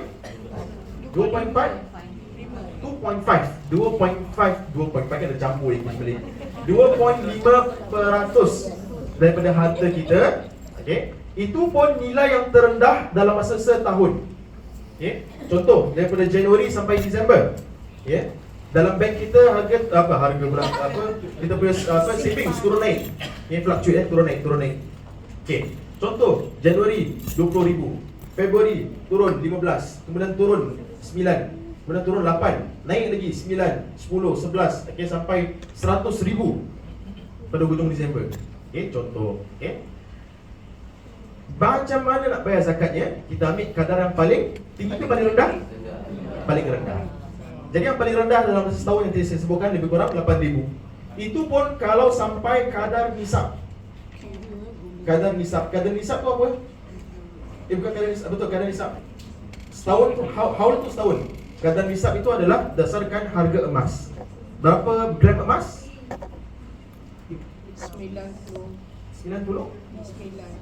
89 gram. Yang kadar nisab yang kita nampak 8,000 lebih tu berdasarkan 89 gram emas. Jadi harga emas pun berubah kan? Sebab itu kadar nisab pun berubah. Jadi kita lihat yang paling rendah, contoh paling rendah 9,000. Jadi kita ambil 9,000, kita kali 2.5%. Agak banyak tak zakatnya? Tak banyak, berapa ratus saja. Tak sampai 200 pun. Sebab itu zakat ini dapat menyucikan harta, dapat menyucikan keimanan kita. Dan itu adalah jihad kita bil mal. Kalaulah mungkin, Ustaz, saya ni tak ada duit banyak, tak adalah sampai kena bayar zakat. Maksudnya macam mana saya tak boleh jihad ke dengan harta? Tidak, kita boleh sedekah. Kata Nabi SAW, sedekah itu tidak kira berapa pun, yang penting ikhlas. Walaupun seposen yang kita ada ni dalam kocek, aku tak ada duit lain, seposen ni lah yang aku ikhlas nak sedekah, itulah jihad kita melalui harta kita. Walaupun tidak banyak. Sebab yang penting adalah keikhlasan dari hati kita. Tak guna pun kalau nak sedekah 1 juta tetapi tidak ikhlas, sekadar untuk riak. Sebab apa? Ramai orang tengok, ni ada cek tunjuk besar-besar ni, aku donate 1 million. Tak masuk riak lah. Saya tak kata riak, tetapi apa pun berdasarkan apa dalam hati je lah. Jadi itu yang poin yang ketiga, jihad melalui harta. Yang keempat, ada jihad bil qalam, iaitu jihad melalui penulisan. Jadi kalau kita lihat zaman reformasi dulu, pada zaman perang Jepun dan sebagainya, para ulama terdahulu, mereka ini dipenjara, mereka ini macam-macam lah, disiksa. Ya, contoh antara ulama pada zaman perang itu disiksa, yang dipenjara adalah Hamka. Siapa kenal Hamka? Siapa di sini minat dengan penulisan Hamka? Masya-Allah. Okay? Hamka atau namanya adalah Haji Abdul Malik Karim Amrullah. Okay? Beliau adalah seorang ulama Muhammadiyah yang besar di Indonesia. Okay? Masya-Allah, karyanya sangat agung. Antara penulisan beliau adalah Tafsir Al-Azhar. Beliau menafsirkan Al-Quran dan menamakan tafsir beliau Tafsir Al-Azhar. Banyak lagi kitabnya di bawah lindungan Kaabah, kitabnya tasawuf moden, tenggelamnya kapal Van de Wijk. Pernah baca? Pernah dengar? Okey. Jadi Hamka ini, beliau orang yang sangat lantang, yang sentiasa menegakkan keadilan, menentang Jepun pada ketika itu. Beliau ini sentiasa menegakkan agama Allah Subhanahu wa taala. Tetapi akhirnya beliau ini dipenjara. Dalam penjara itulah beliau dapat menulis macam-macam kitab, dapat menghabiskan Tafsir Al-Azhar.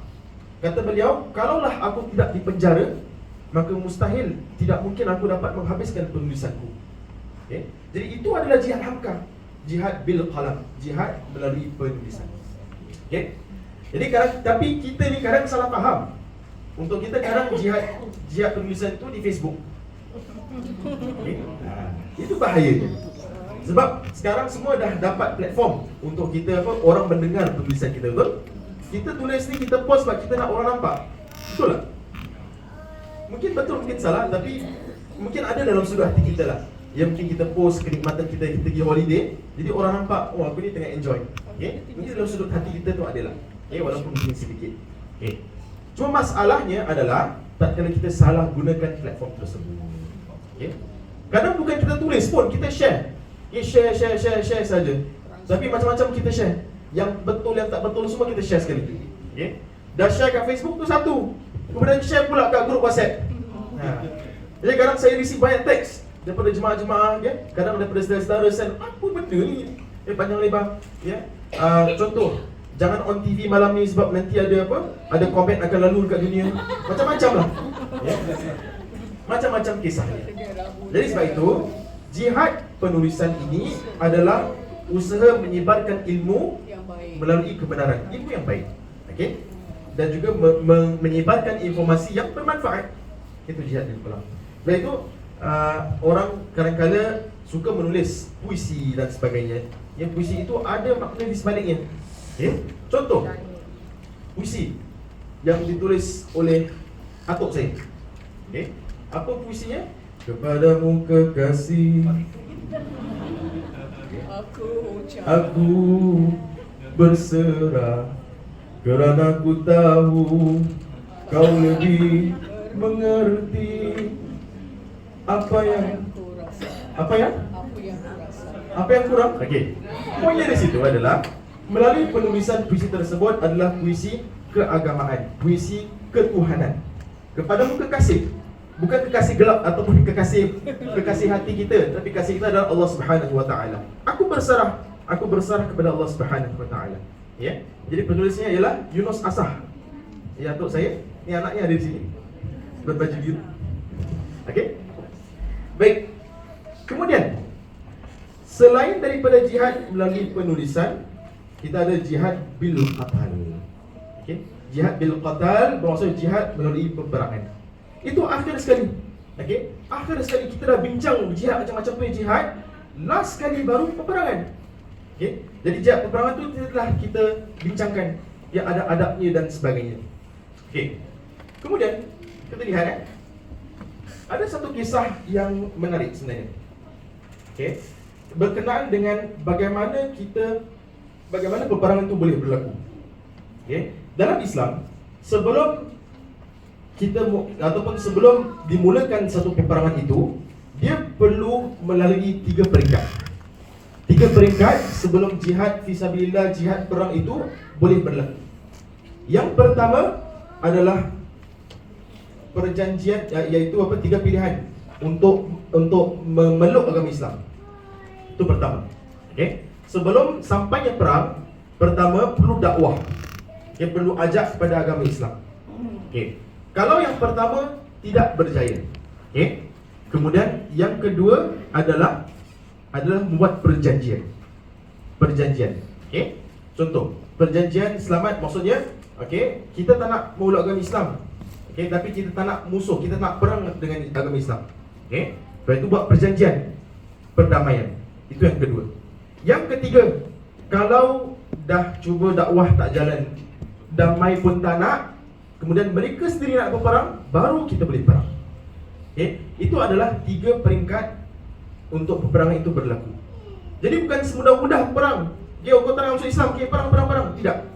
Okay, contoh, kalau poin yang 1, yang kedua, peringkat 2 pun tak jalan, peringkat ketiga nak perang, okay, tak boleh perang mengendap ataupun perang mengejut. Perlu ada perjanjian, kita akan perang. Dan perlu ada masa untuk bersiap untuk perang. Jadi serangan mengejut itu tidak dibenarkan dalam Islam. Itu bukan dalam adab peperangan. Okey. Apa bukti bahawa umat Islam ini dapat melaksanakan apa yang dianjurkan oleh bagi Rasulullah SAW? Kita lihat dalam sebuah peristiwa zaman Khalifah Umar bin Abdul Aziz. Umar bin Abdul Aziz ini ialah cucu kepada Sayyidina Umar Al-Khattab, khalifah yang kedua. Baik, peristiwa ini berlaku sebuah pasukan tentera Islam yang dipimpin oleh Qutaibah ibn Muslim. Okay. Seorang panglima perang, Qutaibah ibn Muslim. Beliau telah menyerang satu daerah namanya Samarkand. Pernah dengar Samarkand? Samarkand di negeri mana sekarang ni? Uzbekistan. Yes. Okay. Samarkand di Uzbekistan. Jadi Qutaibah bin Muslim ini, beliau lakukan serangan mengejut ke Uzbekistan, okay, ke Samarkand, tanpa memberi 3 option dulu. Okay, nak masuk Islam ke, nak berdamai ke, atau nak berperang. Tak ada. Dia terus masuk, terus perang. Okay. Kemudian sampaikan paderi, seorang paderi muda di dalam Samarkand itu, beliau tulis surat kepada Khalifah Umar bin Abdul Aziz. Okay, beliau tulis surat, kata, wahai Khalifah, okay, Qutaibah ibn Muslim ini, beliau setahu aku, dia kata, setahu aku Islam ini ada cara perang. Okay. Tetapi Qutaibah ibn Muslim ini, dia tidak mengikut peringkat perang itu. Dia tak berikan warning, tak apa, terus masuk, dia pergi perang. Kemudian Umar bin Aziz Khalifah pada ketika itu, beliau katakan, okay, beliau terus melantik seorang kadi, seorang judge, okay, seorang judge, okay, untuk assess keadaan pada ketika itu. Okay, jadi judge itu pun assesslah keadaan. Jadi kadi tersebut tanya kepada Qutaibah, okay, kau ada tak ikut 3 step ni? Kau ada dakwah tak? Dia kata tidak. Kau ada perjanjian damai tak? Dia kata tidak. Dan kemudian, kenapa kau pergi serang? Kemudian Qutaibah jawab, kita serang sebab kita serang mengejut, sebab keadaan aminnya di Samarkand itu kuat. Jadi kita ini takut kalah. Kalau kita serang je lah, jadi orang kita tak banyak mati, tak banyak syahid. Kemudian kata qadi tersebut, apa yang kau lakukan itu salah. Maka kerana kau tidak ikut adab peperangan, maka umat Islam, tentera Islam semuanya dihalau keluar daripada Samarkand. Okay. Bayangkan, mereka dah takluk lah, ya, dengan secara perang mengejut. Tetapi qadi tersebut katakan, kau tidak ikut adab perang, kemudian kau harus keluar. Dengan tentera kau semua keluar. Get out. Okay. You cannot stay here. Okay. Kemudian mungkin untuk tentera Islam rasa macam, apa ni? Tak adil lah, kita dah takluk ke? Tetapi kita lihat apakah hasil daripada perbuatan tersebut. Orang-orang yang bukan Islam di Samarkand, mereka rasakan, dahsyatnya Islam.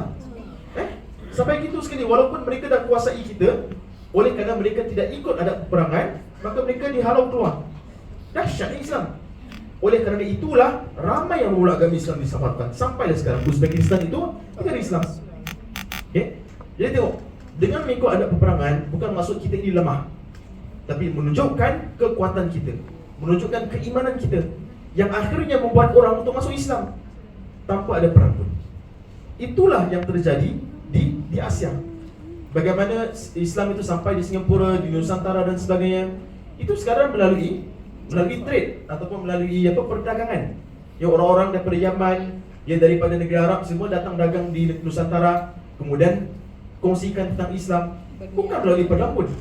Okay? Jadi sebab itu, Kalau orang katakan, khususnya orang-orang di barat, katakan Islam itu tersebar melalui keganasan, jawapannya terus terang salah. Kau tak faham apa maksud jihad. Okay? Lepas tu kita dah boleh explain dah maksud jihad. Boleh? Boleh tak? Ya? Tak kata, Islam, you Muslim lah, you jihad, you kill people. No, you're wrong. Cakap itu, you're wrong.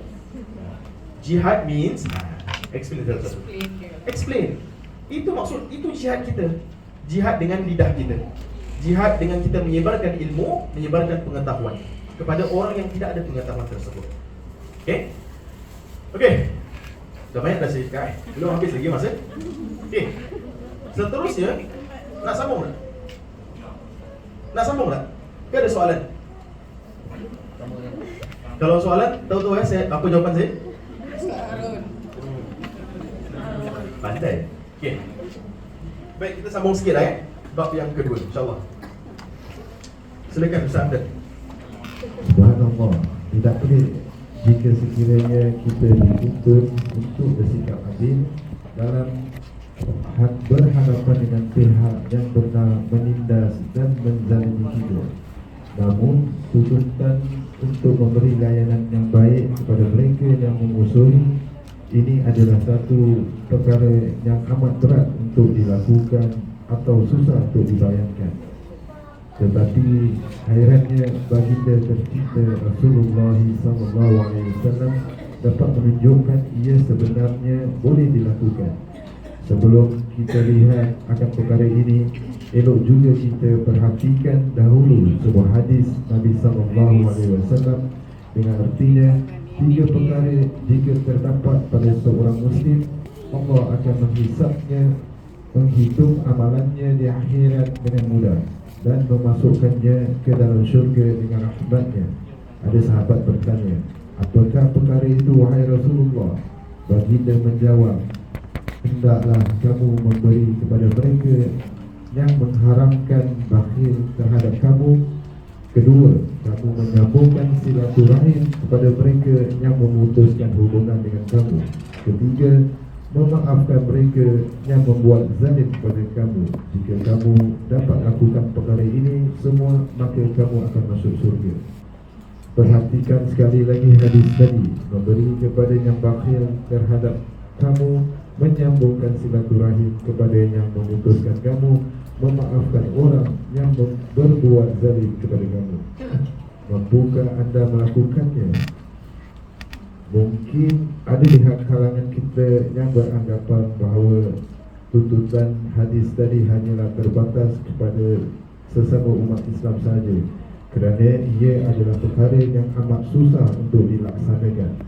Maka tentunya lebih susah lagi jika ini dapat dilakukan pada orang yang bukan Islam. Mungkin anda mengatakan begitu, tetapi tidak. Hadis tersebut jika dilihat dari akhlak Nabi kita SAW, ianya merangkumi orang Islam dan bukan orang Islam, kerana baginda Rasulullah SAW dapat melakukannya, malahan bukan sahaja kepada individu atau seseorang, malahan kepada satu kabilah dan satu kaum. Sebagai contoh, mari kita perhatikan kisah yang berikut ini, bagaimana Nabi memaafkan dengan begitu sahaja seorang lelaki yang ingin membunuhnya. Kisah orang yang ingin membunuh Nabi ketika baginda bersendirian di bawah pokok. Dari sahabat Jabir bin Abdullah radhiyallahu anhu, beliau berkata, Rasulullah telah memerangi satu golongan muharib Hal-Safah dalam berkatan satu kawasan pokok kurma. Ketika umat Islam sedang terleka sehingga meninggalkan Nabi kesewarangan berehat di bawah pokok, maka datang seorang kafir yang dikenali sebagai Khawra bin Harith, datang menghampiri Rasulullah sambil menghunus pedangnya ke arah kepala baginda. Lalu dia berkata kepada Nabi, sekarang siapakah yang dapat menghalang aku dari membunuh engkau? Maka Rasulullah SAW menjawab, Allah Azza wa Jalla. Tiba-tiba pedangnya orang kafir tadi terlucut dari genggaman tangannya Nabi pun mengambil pedang tersebut lalu bertanya soalan yang sama kepada lelaki tadi, siapakah yang dapat menghalangku dari membunuh kau boleh? Lalu orang itu menjawab, jadilah kamu orang yang baik sepertinya yang mengambil sesuatu dengan baik.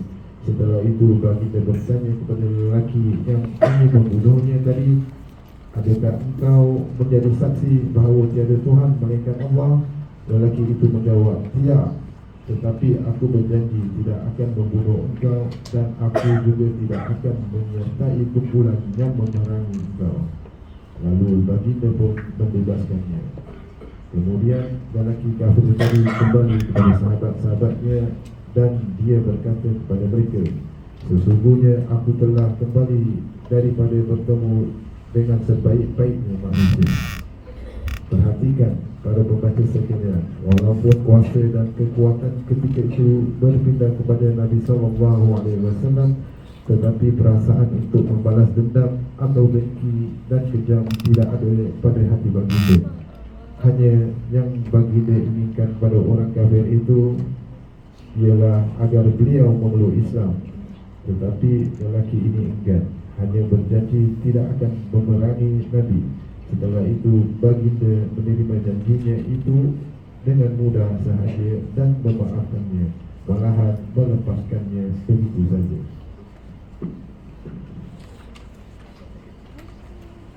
Subhanallah, sikap baginda seperti ini bukan sahaja kepada individu atau orang tertentu, malahan lebih dari itu, yaitu baginda pernah memaafkan dan melepaskan ribuan penduduk manusia yang pernah menzalimi dan ingin membunuh Nabi. Perkara ini akan kita lihat dengan jelas pada tajuk yang berikut ini.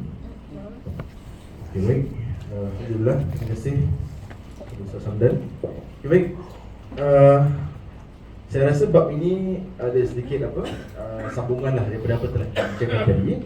Ia berkenaan dengan ada peperangan, hatta dengan musuh pun kita kena beri layanan baik. Okay. Kalau kita nak cuba relate dengan kehidupan sekarang ini, mungkin kita dah tak adalah musuh yang nak ancam kita, yang nak bunuh kita dan sebagainya. Tapi apa yang boleh kita fahami daripada apa yang dibacakan tadi, sedangkan Rasulullah SAW suruh kita layan balik pada musuh, kita layan dengan baik pada musuh, apatah lagi dengan orang yang bukan musuh. Okay. Betul, dalam Islam ada namanya mafhum muwafaqah. Mafhumnya di sini, kalaulah dengan musuh pun kita kena layan dengan baik, apatah lagi dengan orang yang bukan musuh, apatah lagi dengan ahli keluarga, apatah lagi dengan pasangan, dengan anak-anak dan sebagainya. Jadi pelajaran utama adalah kita pastikan bahawa jangan pernah kita sampai angkat tangan pada isteri, pada wanita siapa sahaja. Jangan sampai kita menyiksa dan sebagainya. Itu adalah perkara yang sangat dahsyat, sangat buruk sekali. Sedangkan Nabi kata, kalau musuh pun kau tak buat gitu, apatah lagi dengan ahli keluarga. Itu adalah pengajaran yang paling penting yang boleh kita dapat daripada apa yang dibincangkan tadi. Kalaulah mungkin ada perbalahan, kalau tadi saya cerita kan, ada jemaah jumpa saya, cakap, oh isteri saya halau. Saya teringat kisah pada ketika itu, saya teringat kisah yang diceritakan bahawa sahabat Nabi SAW ini, beliau bergaduh dengan isterinya, dan kemudian nak pergi jumpa dengan khalifah ketika itu, iaitu Sayyidina Umar Al-Khattab radhiyallahu anhu. Nak minta nasihat lah, sebab aku ni masih gaduh dengan isteri. Kemudian bila dia pergi ke rumah Sayyidina Umar sendiri kena marah dengan isteri dia dalam rumah. Sayyidina Umar orang yang garang, orang yang berani, sampaikan setan pun takut dengan Sayyidina Umar. Dia kena marah dengan isteri dekat rumah. Jadi sahabat pun tak jadilah, patah balik lah, terpaksa U-turn. Jadi apapun yang sifat ihsan sesama manusia itu sangat penting. Sedangkan dengan musuh pun kita tak boleh berlaku kasar. Jadi itu adalah pengajaran yang boleh kita raih daripada seluruhnya adab-adab peperangan dan bagaimana kita boleh praktikan dalam kehidupan kita. Baik, masa pun dah nak habis, mungkin kita akhiri dengan zikir sikit boleh? Ya. Okey. Hasbi Rabbi Jalla Allah ma fi qalbi ghairullah Nur Muhammad sallallahu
المعلى يا الله يا الله يا فتاح يا عليم افتح قلوبنا فتوح العارفين صلوات الكريم شرا وحاولا ألف ألف على رسول المعلى اللهم صل وسلم وبارك عليه وعلى آله. InsyaAllah sebelum saya akhiri dengan doa, saya rasa di luar ada siapkan booth yang di mana kita menjual kupon adults. Satu kupon berharga $18 sahaja, di mana dana ini adalah untuk dana pembangunan Masjid Darussalam. Kita juga menjual kurma ya, dana atas Ramadan ya. Ada kurma. Ada apa lagi Kak Mida? Tabung subuh yang boleh bawa balik. Ya, tabung subuh. Jadi tak payah nak derma kat masjid, derma kat rumah pun boleh. Ya, Nabi SAW anjurkan kita untuk derma pada setiap waktu subuh. Kita bawa balik tabung yang pada waktu subuh kita derma. Okay. Apa lagi Kak Mida ada? Kak Bida jual. Makan ni, makan jangan lupa. Siapa nak lepas ni ya? Makan tu paling penting Patok mula dengan makan dulu, baru semua semangat. Okay. Nanti tidur Okay, baik. InsyaAllah sekarang ni sebelum kita akhiri dengan membaca doa. Kita tadahkan kita dengan penuh kerendahan hati. Kita rendahkan hati kita, kita bukakan minda kita, dan kita menutup mata kita. Berdoa kepada Allah Ta'ala sentiasa memudahkan segala kita, dan Allah Ta'ala kabulkan segala doa kita insyaAllah.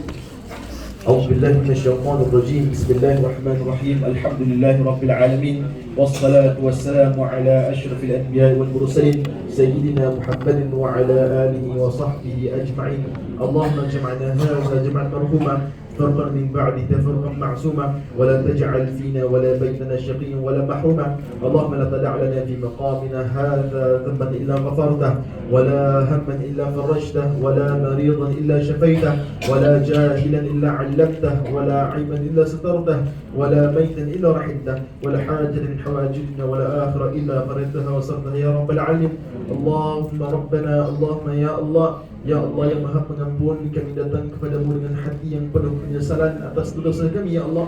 Maka ampunilah segala dosa kami ya Allah. Ampunilah segala kesalahan yang telah kami lakukan ya Allah. Sama ada dosa yang kita lakukan yang besar maupun kecil ya Allah. Sama ada dosa yang kita lakukan secara terang maupun tersembunyi ya Allah. Sama ada dosa yang kita lakukan secara sengaja maupun tak sengaja ya Allah. Engkaulah yang maha pemurah, maka limpahkanlah rahmat dan berkahmu kepada kami ya Allah. Ampunilah dosa kami ya Allah. Ampunilah dosa kedua ibu bapa kami ya Allah. Ampunilah dosa anak-anak kami ya Allah. Ampunilah dosa pasangan kami ya Allah. Ampunilah dosa ahli keluarga kami ya Allah.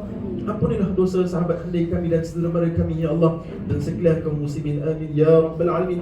Ya Allah ya Tuhan kami mohon kepadamu agar Engkau sentiasa membimbing kami di jalan yang lurus ya Allah, dalam kami menjalani kehidupan kami ini ya Allah. Sentiasa berikanlah petunjuk kepada kami ya Allah, agar kami sentiasa berada di jalan yang Engkau ridai. Bantulah kami ya Allah agar dapat sentiasa mendekatkan diri kami kepadamu ya Allah dengan setiap langkah yang kami ambil ya Rahman. Ya Allah ya Tuhan kami mohon agar Engkau memberikan kami kekuatan dan keberkatan untuk bertemu dengan bulan Ramadan Al-Mubarak dengan kesihatan, dengan hati yang bersih dan dengan jiwa yang lapang ya Rahman ya Rahim.